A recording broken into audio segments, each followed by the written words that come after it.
Guys, welcome back to our video today. I am going to tell how to install CapCut video editor in any Android device. I use this trick and install CapCut and edit my Free Fire video. So without wasting time, let's get started. Step 1. Install Proton VPN app from Google Play Store.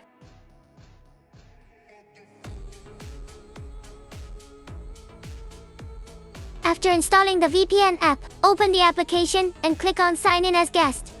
Then click Not Now. After that, click on Connect button. It will automatically connect to other servers.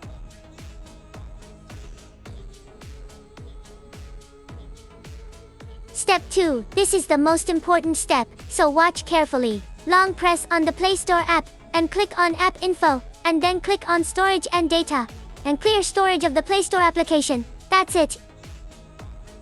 Open the Play Store app and search CapCut, and it will show the CapCut application in Play Store. Click on Install. It will downloading.